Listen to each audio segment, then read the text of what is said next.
Et si la France avait perdu l'Afrique sans même s'en rendre compte? Cette question, aussi troublante qu'inattendue, dérange, car elle ne pointe ni un scandale, ni une rupture brutale, ni même un événement spectaculaire. Rien de théâtral, pas de caméra braquée sur une sortie fracassante. La réalité est plus sourde, plus insidieuse. La France ne s'est pas vue chasser, elle s'est tout simplement effacée. Lentement, presque imperceptiblement, dans un silence pesant, elle a disparu du centre du jeu africain. Ce n'est pas l'hostilité qui l'a emportée, mais l'absence. Absence d'audace, absence de stratégie, absence d'incarnation sur le terrain. Pendant que Paris hésitait, d'autres avançaient. La Chine, la Turquie, l'Inde, les Émirats, mais aussi le Nigeria, l'Afrique du Sud, le Maroc. Tous, sans bruit, gagnaient des marchés, nouaient des alliances, occupèrent l'espace.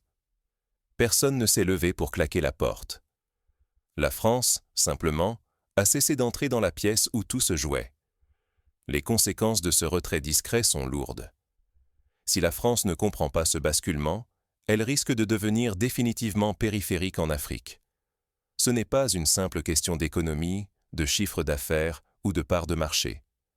C'est aussi une question de crédibilité, d'accès aux opportunités stratégiques, d'influence internationale. L'Afrique, aujourd'hui, avance, choisit, se redéfinit, et le monde n'attend pas. Rien n'a été proclamé, aucun drapeau n'a été abaissé. Ce sont les invitations qui ne venaient plus, les appels restés sans réponse, les contrats signés ailleurs, loin des regards. La France s'est retrouvée spectatrice, pensant encore diriger la partie alors qu'elle n'était déjà plus que figurante. L'absence, le silence, l'indifférence ont fait plus mal que tous les discours hostiles du passé. Pour comprendre ce glissement discret, il faut examiner les mécanismes invisibles qui ont redessiné le jeu. Qu'est-ce qui a réellement changé? Il est temps de décortiquer les leviers cachés qui ont fait basculer l'équilibre, d'analyser les signaux faibles ignorés et de raconter comment, à force d'inertie, la France a laissé filer l'Afrique. Durant des décennies, chaque grande décision prise en Afrique francophone semblait d'abord transiter par Paris. C'était une règle non écrite. Aucune orientation majeure ne se prenait sans l'aval, le conseil ou la bénédiction de la France. Ce privilège s'est construit au fil du temps, depuis les indépendances, sur un maillage extrêmement dense de réseaux politiques, diplomatiques et économiques. Ce lien particulier reposait sur des habitudes de travail, sur la circulation des élites, sur des relations quasi familiales entre dirigeants africains et français. Les grandes écoles françaises, l'ENA, Sciences Po, Polytechnique, formaient les cadres africains qui, une fois de retour au pays, entretenaient des liens directs avec leurs mentors de Paris. L'attribution des marchés publics, dans l'ombre, ressemblait à une formalité. Les entreprises françaises bénéficièrent d'un accès privilégié à l'information, aux négociations et aux signatures de contrats. Les filiales des grands groupes, Bouygues, Bolloré, Total, Orange, étaient omniprésentes. La routine rassurante du précaré entretenait l'illusion d'une suprématie inébranlable. Pourtant, les premiers signes d'une remise en cause se sont glissés, silencieusement, dans les couloirs des ministères africains dès la fin des années 90. Des rapports internes faisaient état d'une baisse insidieuse des parts de marché, de contrats stratégiques qui échappaient soudain à la filière française, d'invitations officielles qui se raréfiaient, de réunions annulées sans explication. Sur le papier, les chiffres rassuraient. Les exportations françaises vers l'Afrique continuaient leur progression lente, la croissance semblait au rendez-vous. Mais la dynamique s'effritait. La France n'était plus l'interlocuteur incontournable, elle devenait un fournisseur parmi d'autres, relégué au rang de simple option. Le choc fut plus brutal encore lorsque la concurrence étrangère s'est imposée. La Chine, la Turquie, l'Inde, mais aussi des acteurs régionaux, entraient en jeu avec des offres plus rapides, des financements plus souples et une diplomatie décomplexée. Prenons l'exemple du Sénégal, où, en moins de 5 ans, les entreprises turques ont construit des infrastructures majeures, aéroports internationaux, autoroutes, stades. Là où les groupes français demandèrent des années de négociations et des garanties multiples, les Turcs livraient en quelques mois avec un financement clé en main. Autre illustration. En Côte d'Ivoire, la Chine a décroché la modernisation de plusieurs ports stratégiques, alors que pendant longtemps, ces projets étaient réservés à des entreprises hexagonales. Les Chinois ont proposé une offre globale englobant conception, financement, réalisation et formation des équipes locales. Les résultats ont été visibles en moins de 2 ans, là où il fallait autrefois attendre une décennie pour une livraison équivalente. Les marchés jadis verrouillés s'ouvraient à l'international. Paris, habituée à dicter le tempo, se découvrait spectatrice, dépossédée du premier rôle. Ignorer le poids de l'histoire, sous-estimer la force de l'habitude, a enfermé Paris dans une illusion dangereuse, celle d'être à l'abri de toute remise en cause. Pourtant, le monde changeait, l'Afrique changeait. La France ne voyait pas encore que son statut d'exception se dissolvait, lentement mais sûrement. Ce n'est pas la colère qui a ébranlé ce système, mais l'indifférence et le réalisme africain. La France n'a pas été chassée, simplement contournée. Sans bruit, sans déclaration fracassante, sans crise spectaculaire. Et ce silence, plus glaçant que les reproches, signifiait que l'histoire venait de basculer. Ce glissement silencieux marque plus qu'un simple recul économique. Il redéfinit la place de la France en Afrique et pose la question de sa capacité à se réinventer face à la nouvelle donne mondiale. Ce n'est pas une expulsion, mais une lente disparition volontaire. Pas de rupture fracassante, pas de crise ouverte. La France s'est écartée d'elle-même, au fil des années, à force d'hésiter, de tout suradministrer, d'attendre trop longtemps avant d'agir. Peu à peu, le centre s'est déplacé, et l'ombre a remplacé la lumière d'autrefois. Les tableaux de bord montraient, noir sur blanc, une progression continue des exportations françaises vers l'Afrique. Mais derrière ces chiffres rassurants, la réalité se fissurait. La part de marché tricolore s'effritait, année après année. Être là ne signifiait plus être choisi. Ce déclin n'est pas le fruit d'un rejet africain brutal. Il est né à Paris, dans le repli et la prudence extrême. Là où il fallait autrefois miser sur l'audace, on a préféré le contrôle, la gestion du risque, la protection plutôt que l'initiative. Dans les banques, les sièges des grandes entreprises, la peur de l'échec a pris le pas sur l'appétit de conquête. Les procédures se sont complexifiées, les validations se sont multipliées, chaque décision importante devenait un parcours d'obstacles. Parfois, le délai se prolongeait tant que la décision n'arrivait jamais. Cette prudence institutionnalisée a miné la réactivité qui faisait jadis la force française. Voyons un exemple concret. Un groupe français souhaitant investir dans l'énergie solaire au Burkina Faso a mis plus de 3 ans pour obtenir toutes les autorisations nécessaires à Paris, alors qu'un concurrent indien a monté son projet, trouvé ses financements et ouvert son usine en moins de 12 mois. Le marché, autrefois promis à la France, ne lui a même pas laissé de chance. Pendant ce temps, la Chine, la Turquie, l'Inde fonçaient. Leurs banques débloquaient des financements en quelques semaines, sans attendre.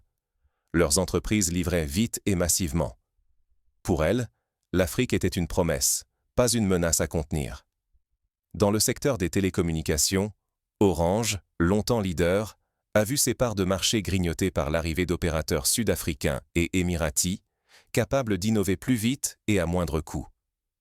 Les applications mobiles de paiement, par exemple, ont explosé grâce à des start-up locales soutenues par des capitaux étrangers, marginalisant les solutions françaises.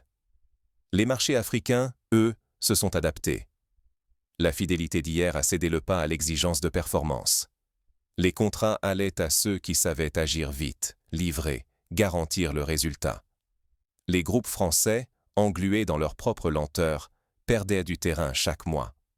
Le choc le plus profond. Même les pays francophones, longtemps chasse gardée, se sont ouverts.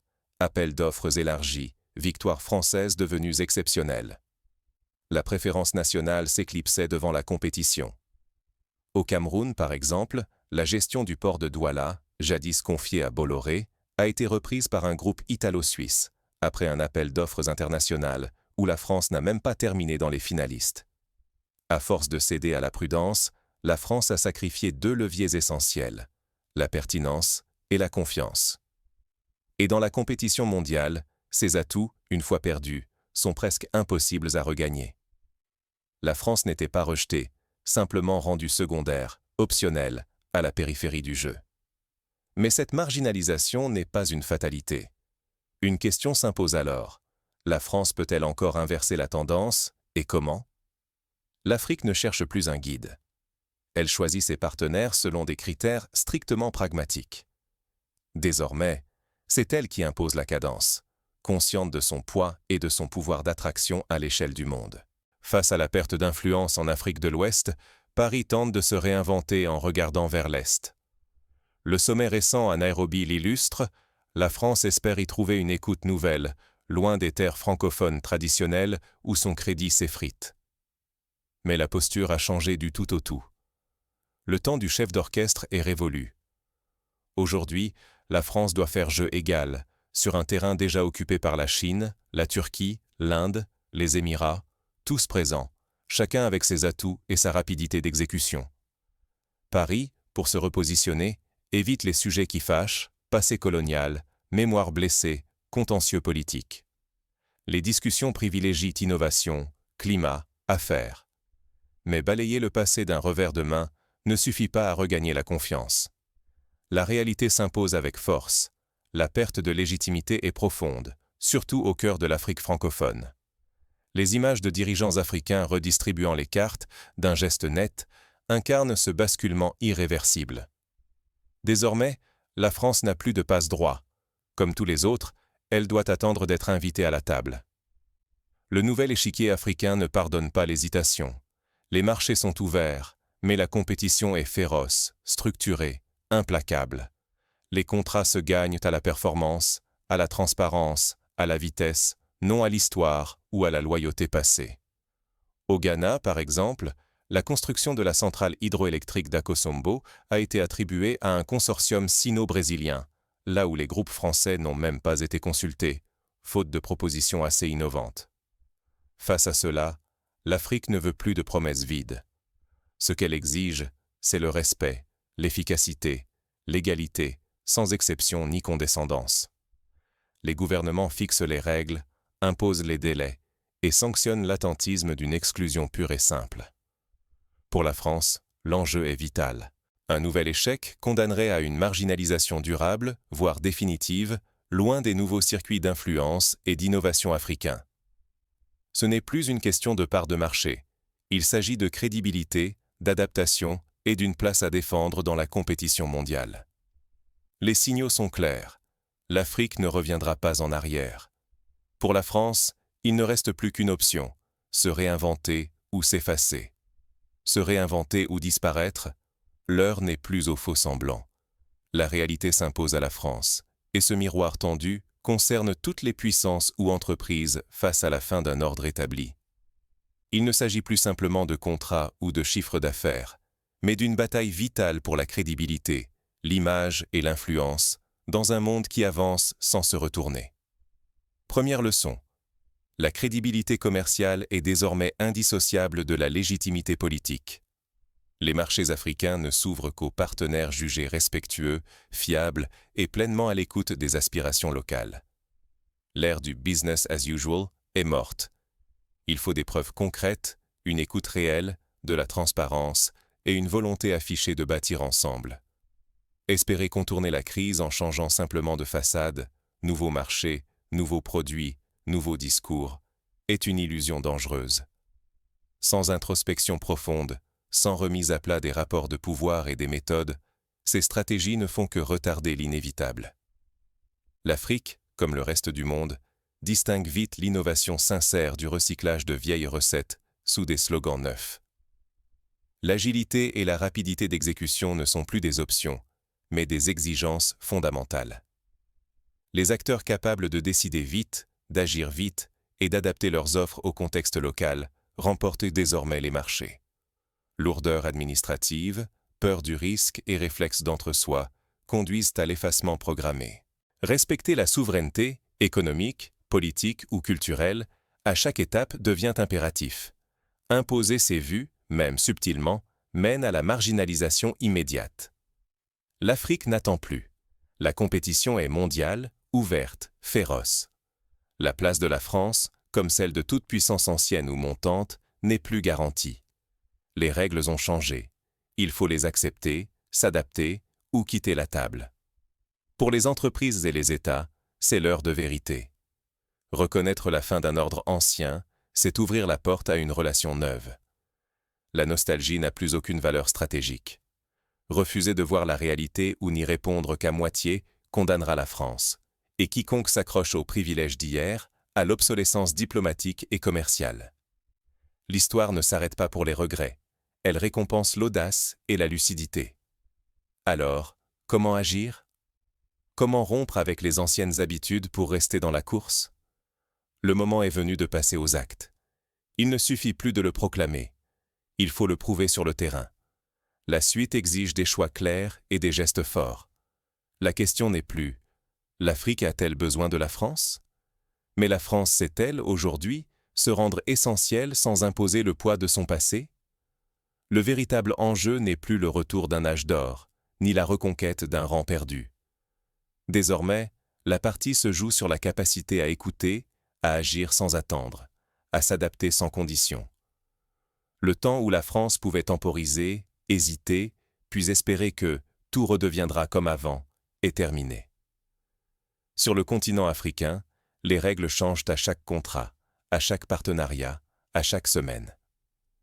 L'absence française n'a pas laissé de vide. D'autres puissances occupent la place, avec plus d'audace, plus de rapidité, et souvent plus de crédibilité aux yeux des acteurs locaux. Ce n'est pas l'animosité, mais l'absence qui a creusé le fossé. Le danger, ce n'est plus d'être rejeté, mais d'être ignoré. La France risque de devenir une option parmi d'autres, voire un détail, dans le nouvel échiquier africain. Pour les décideurs, entrepreneurs et citoyens français, manquer ce tournant, c'est accepter de devenir spectateur de la transformation africaine. Autrefois moteur, la France risque de n'être plus qu'un figurant dans l'histoire qui s'écrit. Il reste un choix, attendre un retour vers le passé ou prouver sa pertinence chaque jour par l'audace, l'écoute et l'action sans nostalgie. Au fond, la question n'est pas si l'Afrique a besoin de la France, mais si la France est prête à se réinventer, sans imposer son histoire. Et pour cela, quelques pistes concrètes peuvent être avancées. Premièrement, renouer avec la jeunesse africaine. Investir massivement dans la formation, les incubateurs de start-up, les échanges universitaires. Par exemple, la création de campus conjoints avec des universités africaines ou l'accueil de jeunes entrepreneurs africains dans des accélérateurs français permettrait de bâtir des ponts durables, loin du simple rapport client-fournisseur. Deuxièmement, adopter une diplomatie économique humble, basée sur l'écoute réelle des besoins locaux. Au lieu d'imposer des solutions toutes faites, il faut co-construire les projets avec les partenaires africains, en tenant compte des contextes culturels, sociaux et environnementaux. Cela pourrait passer par la création de fonds d'investissement mixtes, gérés par des équipes binationales, chargées de sélectionner et d'accompagner des projets porteurs sur la durée. Troisièmement, simplifier drastiquement les procédures administratives, tant pour les entreprises françaises souhaitant s'implanter en Afrique, que pour les entrepreneurs africains cherchant à collaborer avec la France. Un guichet unique digital, accessible en continu, faciliterait les démarches et renforcerait la réactivité. Quatrièmement, valoriser la diversité des diasporas africaines en France comme relais de confiance et d'innovation. Ces diasporas, souvent très dynamiques, sont des ponts naturels entre les deux continents. Les intégrer à la stratégie d'influence, les associer au projet dès leur conception, c'est gagner en crédibilité et en légitimité. Cinquièmement, assumer le passé, mais sans s'y enfermer. Reconnaître les blessures de l'histoire, engager des démarches mémorielles sincères, mais surtout tourner la page par l'action, en co-construisant des solutions pour l'avenir. Enfin, accepter de perdre certaines positions pour en gagner de nouvelles. Dans certains secteurs, la France ne pourra plus être leader. Il vaut mieux l'accepter et se concentrer sur des niches innovantes où elle peut apporter une réelle valeur ajoutée, comme les énergies renouvelables, la santé numérique ou la formation professionnelle. Au fond, ce n'est pas la nostalgie d'un âge d'or qu'il faut poursuivre, mais la conquête d'un avenir partagé, fondé sur le respect, l'écoute et la co-création. La France a encore des atouts, une culture du partenariat, un savoir-faire reconnu, des liens humains profonds. Mais ces forces ne valent que si elles s'accompagnent d'humilité, de rapidité d'exécution et d'une volonté sincère de construire l'avenir avec, et non pour, l'Afrique. Le danger, ce n'est plus d'être rejeté, mais d'être oublié. Dans un monde où tout va plus vite, la France n'a plus le luxe d'attendre.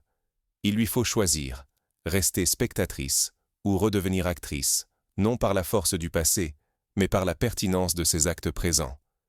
La question de départ, alors, trouve sa résolution. Non, l'Afrique n'a pas chassé la France.